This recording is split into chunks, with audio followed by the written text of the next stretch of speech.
Right. நம்ம மீதி தேற்றம் காரணி தேற்றங்கள் படித்தோம். இப்போ ஒரு சின்ன ரிவிஷன் மாதிரி செஞ்சுட்டு அங்கே இருக்கும். ஞாபகம் வரைக்கும் காரணி மீதி தேற்றம் படித்தோம். எஃப்எக்ஸின் ஒரு எஃப்எக்ஸ் எனும் சார்பினை எஃப்எக்ஸ் எனும் சார்பினை நீங்க எக்ஸ் மைனஸ் ஏயால பிரிச்சால் யாரால பிரிக்கிறோமோ ஒரு ஈவு பை எக்ஸ் வரும். யாரால பிரிக்கிறோமோ அவரை விட ஒரு படி குறைவாக மீதி வரும். எக்ஸ் மைனஸ் ஏயால பிரிச்சால் மீதி ஆறாக வரப்போகுது, ஒரு மாறிலியாக வரப்போகுது. எஃப் ஆஃப் ஏ சமன் ஆறாக இருக்கு. இது மீதி தேற்றத்துல பார்ப்போம். இதிலேயே அடுத்தபடிதான் காரணி தேற்றம். எஃப்எக்ஸ் ஒரு காரணி எக்ஸ் மைனஸ் ஏயாக இருந்தார். ஒரு நம்பர்ல வழங்கப்படுத்தும் 24 காரணிகள் 1 2 3 4 6 12 வரும். இந்த நம்பர்ஸ் எல்லாம் 24 காரணிகள் ஏன் சொல்றோம் என்றால் 24 இந்த எந்த நம்பரால பிரிச்சாலும் மீதி பூஜ்ஜியமாக வரும். எப்படிதானே? மீதி பூஜ்ஜியமாக வருமா இருந்தால் காரணின்னு சொல்லணும்.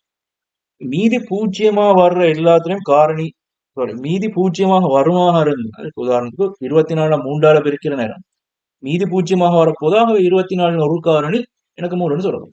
இப்ப 24 எனக்கு 3 தர இன்னொரு நம்பர் பெருக்கமாக எழுதும். அப்படிதானே? 3ன்றது 24 ஒரு காரணியாக இருந்தால் 24 3 தர இன்னொரு நம்பரை பெருக்கமாக எழுதும். 24 3ஆல பிரிச்சால் மீதி பூஜ்ஜியமாக வரும். இப்ப அதே விஷயம் தான் சார்புகளை பொறுத்தவரையும் பல்லுறுப்புகளை பொறுத்தவரையும் எஃப்எக்ஸ் சார்பினை எக்ஸ் மைனஸ் ஏயினால் பிரிச்சால் ஒரு ஈவு பை எக்ஸ் வருதுன்னு வச்சுக்குவோம். அங்கால வர மீதி பூஜ்ஜியமாக இருக்கு. ஆகவே எக்ஸ் மைனஸ் ஏன்றது எஃப்எக்ஸ் ஒரு காரணியாக இருந்தால் எஃப்எக்ஸினை எக்ஸ் மைனஸ் ஏ தர இன்னொரு சார்புட பெருக்கமாக எழுதும். எஃப்எக்ஸினை எக்ஸ் மைனஸ் ஏ தர இன்னொரு சார்புட பெருக்கமாக எழுதும். அப்ப FX Saman X minus A into by X ஆக இருந்தால் எஃப் ஆஃப் ஏன்றது எக்ஸுக்கு ஏ போட்டால் இங்கால பக்கம் எஃப் ஆஃப் ஏ வரும், இங்கால பக்கம் ஏ போட்டால் மொத்தமா 0 ஆகும். அப்ப இதே மறுதலை நீங்க யோசிச்சு பாத்தீங்கன்னா எஃப் ஆஃப் ஏ சமன் 0ஆக இருந்தால் எக்ஸ் மைனஸ் ஏன்றது எஃப்எக்ஸ் ஒரு காரணியாக இருக்கு.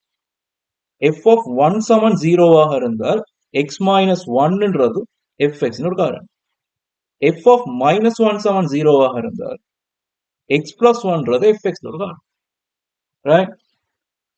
யார 0க்கு சமப்படுத்தி இந்த பெருமானம் எடுக்கணும் அதான் யோசிக்கணும். மறுதலை சொல்றதாக இருந்தது எக்ஸ்ட பெருமானத்தை சயவுண்டுக்கு சமப்படுத்தணும். சமப்படுத்தி ஒரு பக்கம் 0 வர மாதிரி அவர் 7 மாற்றும். அப்ப எக்ஸ் ஆக 1 சமன் 0. இவர் தான் இவரோட காரணியாக இருந்தது. ஆகவே என்ன சொல்லுங்க எஃப் ஆஃப் மைனஸ் பியின் கீழ் ஏ சமன் 0 வச்சு ஒரு பின்ன பெருமானம் வரும். எஃப் ஆஃப் மைனஸ் பியின் கீழ் ஏ சமன் 0ஆக இருந்தால் நீங்க எடுக்கக்கூடிய முடிவு என்ன பார்த்தீங்கன்னா கவனமா பாருங்க.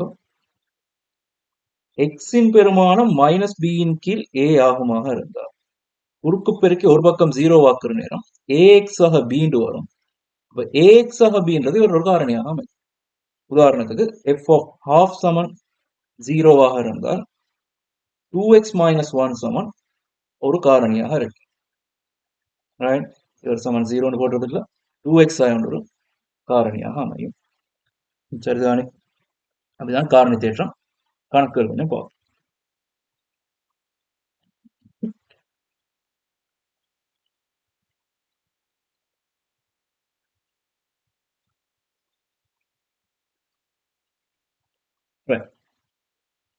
முதலாவது கணக்கு பாருங்க.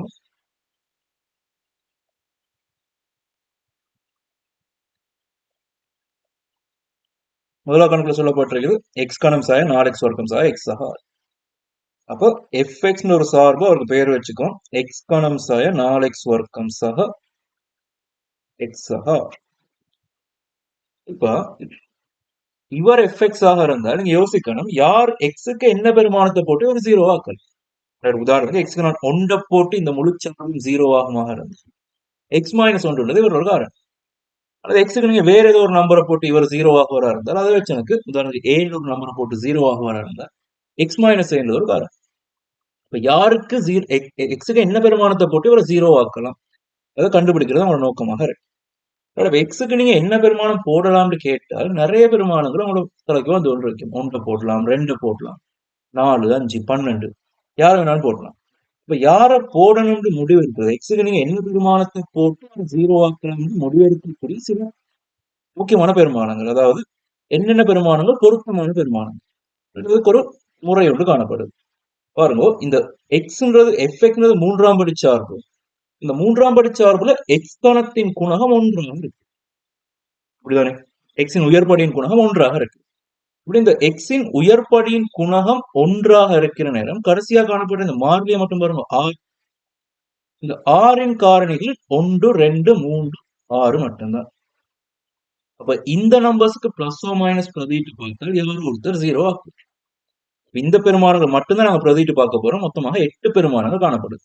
பிளஸ் 1 போட்டு பார்க்கலாம், -1 போட்டு பார்க்கலாம், +2 போட்டு பார்க்கலாம், -2 போட்டு பார்க்கலாம். அப்ப இந்த 8 பெருமானங்கள் யார் ஒருத்தர் ஒன்றுக்கு மேற்பட்டாங்க இவரை ஜீரோ ஆக்குறாக்களா இருக்கும். அப்ப இந்த பெருமானங்கள் பிரதிட்டு பார்ப்போம். ஃபர்ஸ்ட் எக்ஸுக்கு ஒன்று போகும். எக்ஸுக்கு ஒன்றை போட்டால் 1 சக 4 சக 1 சக 6 இது நாட் ஈக்குவல் டு 0. அப்ப எக்ஸுக்கு ஒன்றை போட்டு 0 வரலாட்டி எக்ஸ் ஆயுண்ட ஒரு காரணம் இல்லை. எக்ஸுக்கு சய போடும், சய போட்டால் இங்க சய 1 சய 4 சய 1 சக 6 இது 0. அப்ப எக்ஸுக்கு சய போட்டு 0 வருமாக இருந்தால் நீங்க எடுக்க வேண்டிய முடிவு எக்ஸ் சக ஒன்றானது எஃப்எக்ஸின் ஒரு காரணி. சரியோ? ஆகவே எக்ஸுக்கு நீங்க சய போடுறீங்க, எஃப்எக்ஸ் 0 ஆகுது, எக்ஸ் ஒரு காரணி. எக்ஸ் ஒரு காரணியாக இருந்தால் எஃப்எக்ஸினை நீங்க காரணிப்படுத்தி எழுதலாம். எக்ஸாக ஒன்று கட்டாயம் ஒரு காரணிட்டு தெரியும். அப்ப எக்ஸாக ஒன்று தர இன்னொரு காரணியிட பெருக்கமாக எழுதலாம். ரைட்? எக்ஸாய ஏன்ற ஒரு காரணியாக இருந்தால் எக்ஸாய எக்ஸ் ஒரு காரணியாக எழுதலாம், ஒரு பெருக்கமாக எழுதலாம். இப்ப எஃப்எக்ஸின் ஒரு காரணி எக்ஸாக ஒன்றாக இருந்தால் அங்கால வரப்போற காரணி இரண்டாம் படியில வரணும். என்ன பாருங்க, இங்க எஃப்எக்ஸ் சொல்லப்படுறது மூன்றாம் படியில காணப்படுது. இப்போ மூன்றாம் படியில காணப்படுமாக இருந்தால் இங்க உள்ளவரையும் அங்காருடைய பெருக்கி மூன்றாம் படி வரும். இவர் கட்டாயம் மூன்றாம் படி வரணுமாக இருந்தால் இவர் முதலாம் படி, இவர் இரண்டாம் படியாக இருந்திருக்கணும். இவர் இரண்டாம் படியாக இருந்தால் கவனமா பாருங்க, இங்க எக்ஸாக ஒன்று இருக்குது, எனக்கு எஃப்எக்ஸ்ல எக்ஸ் பணம் வரணும். அப்ப எக்ஸ் பணம் வரணுமாக இருந்தால் நான் இந்த இடத்துல ஒரு நம்பரை போட்டு போறேன், அவரையும் இவரையும் பெருக்கி எக்ஸ் பணம் வரும். எனக்கு இங்க போடக்கூடிய நம்பர் யாருன்னு பாத்தீங்கன்னா எக்ஸ் வர்க்கம் போடணும். இப்ப இவரையும் இவரையும் பெருக்கி எனக்கு எக்ஸ் கணம் எடுக்கலாம். இப்ப இங்க எக்ஸ் வர்க்கம் போட்ட போட்டோம், திரும்ப ரிவர்ஸ் நீங்க இவரையும் இவரையும் பெருக்கலாம். இப்ப இவங்க ரெண்டு பேரையும் பெருக்கினால் பிளஸ் எக்ஸ் வர்க்கம் வரும். எஃப்எக்ஸ் எனக்கு காணப்படுறது -4x வர்க்கம். இப்ப -4x வர்க்கம் வேணுமாக இருந்தால் இங்க ஒரு எக்ஸ் வர்க்கம் காணப்படுது, எனக்கு -4x வர்க்கம் வேணும். அப்ப நான் -5x வர்க்கம் சேர்க்கணும். ரைட்? அப்ப -5x வர்க்கம் சேர்த்து விட்டால் எனக்கு -4x வர்க்கம் வந்துடும். நான் இந்த இடத்துல ஒரு நம்பர் போட போறேன், இவரையும் இவரையும் பெருக்கி -5x வர்க்கம் ஆரணும். இப்ப எனக்கு இங்க போடக்கூடிய நம்பர் யாருன்னு பாத்தீங்கன்னா சாயா 5x போடலாம். ரைட்? அப்ப இவரையும் இவரையும் பெருக்கி சாயா 5x வர்க்கம் போடும். திரும்ப இவரையும் இவரையும் பெருக்கி சாயா 5x வரும். எனக்கு சக எக்ஸ் தான் வேணும். சக எக்ஸ் வேணுமா இருந்தாலும் ஒரு ஆர்எக்ஸ் கூட்டு, ஆர்எக்ஸ் கூட்டுறதுக்கு நீங்க இங்க ஒரு நம்பரை போட போறீங்க, இவரையும் இவரையும் பெருக்கி ஆர்எக்ஸ் வரும். ஆகவே இங்க சக 6 போடலாம். நீங்க இந்த காரணிப்படுத்தல் சரியா செஞ்சுட்டு வந்தால் இந்த கடைசி ஒன்றையும் இந்த கடைசியா நீங்க போட்ட நம்பரையும் பெருக்கிற நேரம் பாருங்க மாறிலி அதுவே செட் ஆகி வரும். காரணிப்படுத்தல் நீங்க பிளவிட்டு இருந்தா இந்த மாறிலி சரியாக வராது. ரைட்? இப்ப இவரை ஒரு காரணி எடுத்தாச்சு எக்ஸ் ஆக உண்டு, அடுத்த காரணி எக்ஸ் வர்க்கம் சாய 5x ஆர்னு கண்டுபிடிச்சிருக்கிறோம். அப்ப இவர் ஒரு இருபடி சார்பு, இவருக்கு நீங்க திரும்பவும் காரணி தேற்றம் போட தேவை, டிரெக்டா காரணிப்படுத்தி எடுக்கலாம். ரைட்? ஒரு இருபடி சார்பு தானே, இவர் காரணிப்படுத்தினார் இப்படி வருவார்.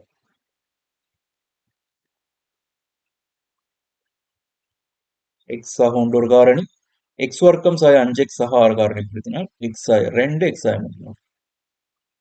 முதலாவது கேள்வியை முழுமையா காரணிப்படுத்தியாச்சு. இன்னொரு கேள்வி பார்ப்போம். சாரி, ரெண்டாவது கேள்வி பாருங்க. ரெண்டாவது கேள்வியில இப்போ உங்களோட எஃப்எக்ஸ் 2x கணம் சாய 7x வர்க்கம் சக 2x சக 3 இருக்கு. ரைட். இப்ப இவரைத்தான் காரணிப்படுத்த போறோம். இப்ப ஃபர்ஸ்ட் கணக்குல செஞ்ச மாதிரி இங்க எக்ஸ் கணத்தின், அதாவது எக்ஸின் உயிர்ப்பாடியின் குணகம் ஒன்று வந்திருக்கு. இப்ப 2 வருமாக இருந்தால் கவனமா பாருங்க.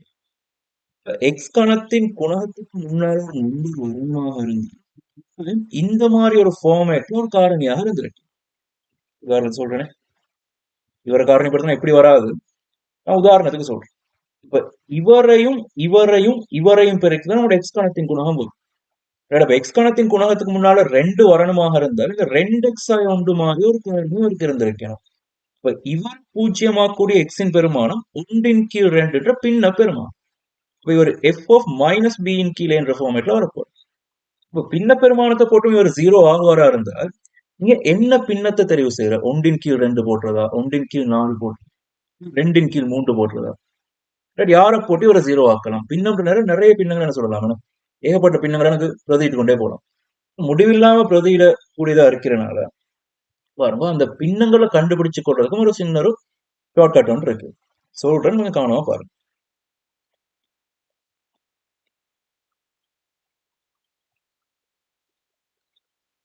இப்போ நான் கடைசியா காணப்படுற இந்த நம்பருக்கு பி என்று பேர் இருக்கு. அடையாளம் தேவையில்ல, அடையாளம் இல்லாம போட்டாலும் பரவாயில்ல. இப்போ பி என்று சொல்றோம் இந்த 3. பியின் காரணிகள் யார் யாருன்னு பாத்தீங்கன்னா 1 3 பியின் காரணி. அது மாதிரி கியூன்னு சொல்றேன் 2. கியூவின் காரணியில நான் திரும்ப எழுத 1 2. ரைட், கியூன்ற 2 தானே, அப்ப 2 காரணியில் 1 2 வரும். இப்ப பியின் கீழ் கியூன்ற ஒரு விகிதம் ஒன்று எடுக்க போறோம். ரைட், பியின் கீழ் கியூன்ற ஒரு விகிதம் எடுக்க போறேன். இந்த பியின் கீழ் கியூ எப்படி எடுக்க போறோம்னா இந்த ஒன்றினை கியூவின் 2 காரணிகளாலும் பிரிக்க போறோம். அதே மாதிரி இந்த 3ஐயும் கியூவின் 2 காரணிகளாலும் பிரிக்க போறோம். ஃபர்ஸ்ட் இந்த 1 இந்த 2 காரணியாலும் பிரிங்க. 1 கீழ் 1ன்றது 1, 1 கீழ் 2ன்றது 1 கீழ் 2ஆகவே வரும். அப்ப இந்த 1 கீழ் உள்ள 2 பேராலும் பிரிச்சாச்சு. அடுத்து இந்த 3 கீழ் உள்ள 2 பேராலும் பிரிங்க. 3 3 கீழ் 2. இப்ப இந்த பெருமானங்களுக்கு பிளஸ் மைனஸ் போட்டு வர விடைகள் தான் இவரை 0 ஆக்கக்கூடிய பெருமானங்களாக இருக்கு. அப்ப இந்த பெருமானங்களை பிரதிட்டு பாருங்க, யாருக்கு 0 வரும். இப்ப fxக்கு நான் சின்ன லேசான நம்பர்ஸ்ல இருந்து போமே, எக்ஸுக்கு 1 போடுங்க. 2 சக 7 சக 2 சக 3 லேசா போச்சு, 0 ஆயிருச்சு. இப்ப இவர் 0 ஆகினால் எக்ஸாய் ஒன்று ஒரு காரணியாக இருக்கு. இப்ப fx காரணிப்படுத்தினா நமக்கு இப்படி வரும். எக்ஸாய் ஒன்று கட்டாயம் ஒரு காரணி, அங்கால 2x வர்க்கம். ரைட், அப்பதான் 2x கணம் வரும். சய 2x வர்க்கம் இருக்குது, சய 7x வர்க்கம் வேணும். இப்ப சய 5x போடும். ரைட், இப்ப சக 5x வந்திருக்குது, சக 2x வேணும். இப்ப 3 கழிக்கணும், -3 போடும். இப்ப இவர் ஒரு படிச்சார், இவர் லேசா காரணிப்படுத்திருக்கார். எக்ஸ் ஆய உண்டு, அங்கால 2x ஆக உண்டு, எக்ஸ் ஆய 3 வரும். ரெண்டாவது கணக்கையும் காரணிப்படுத்தியாச்சு. சின்ன ஒரு விஷயம் தான், 3ஆவதுக்கு வரும். கவனிங்க, எஃப்க்கு எக்ஸுக்கு இது ஒரு இடத்துல போஸ் ஆயிடுச்சு போல. எக்ஸுக்கு நீங்க 1 போட்டுறீங்க, 0 வரல. சாய 1 போட்டு 0 வருது. இப்ப எக்ஸ் ஆக 1 காரணியாக இருக்கும். அடுத்த காரணி 2x 9x 7x ஆக 6 ஆக இருக்கு.